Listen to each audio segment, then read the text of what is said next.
Well, while Donald Trump's inauguration speech was focused on immigration and the economy, the 47th President of the United States says he'll also begin making changes to reform the public health system. With more, here's Alice Miranda Alstein, who's the healthcare reporter for the digital publication Politico. Alice Miranda Alstein, welcome to you. So one of the executive orders Donald Trump has signed today has been to withdraw from the World Health Organization. Why did he see being a member as being an issue for the US, and what's going to be the impact of pulling out of that global organization? Well, thank you. So this is something that was expected because he made moves to do this in his first term in office.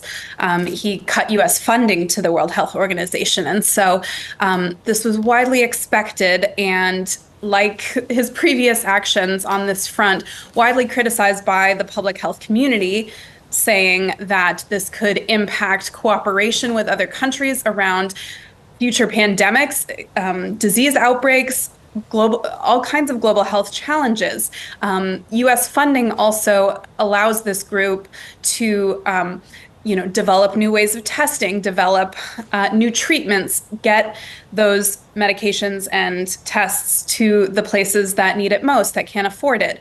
Not to bastardize a quote from Martin Luther King on the day honoring him, but he said a threat to injustice anywhere is a threat to justice everywhere. Similarly, public health experts say that a public health threat anywhere is a threat to public health everywhere. You can't seal off the country's borders.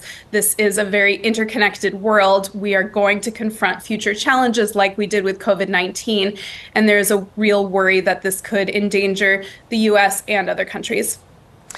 Alice Miranda, what about reproductive rights? During his last presidency, Donald Trump appointed 3 anti-abortion justices to the US Supreme Court, resulting in the overturning of Roe v. Wade in June 2022. What could he do this time?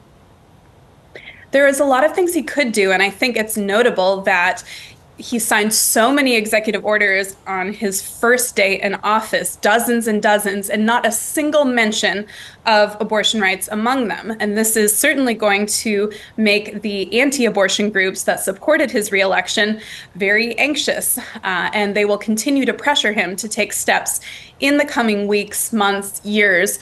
What their main demands are reimposing restrictions on family planning programs, both in the US and overseas, that were in place during Trump's first term in office. They also want restrictions on abortion pills, which have become the predominant method of ending a pregnancy in the United States, among many others. But again, I think it's very notable that that was not one of the steps he took today.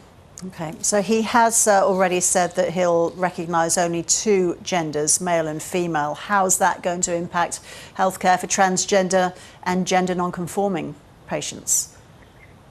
Absolutely. This was a sweeping order, basically revoking all federal recognition of trans and non-binary people. And I think this is set to impact people, especially those who are incarcerated, who receive all of their health care through a federal prison, and until now that has included gender affirming care. So in a sense, this order could forcibly detransition people, which has sweeping health impacts.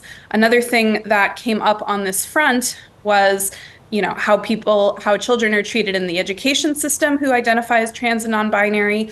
How people can get passports and other federal documents that reflect their preferred gender. And so this is said to have a lot of repercussions. Okay. Finally, what about Joe Biden's preemptive pardon of Anthony Fauci, who was the face of the COVID-19 response in the US?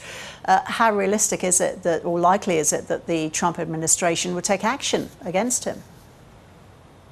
So this was meant to, preempt and avoid that possibility. There was a concern amongst Democrats that the incoming administration would take steps to retaliate against Fauci for, criticizing the Trump administration's approach to COVID-19 and, for a lot of, like you said, being the face of the federal response.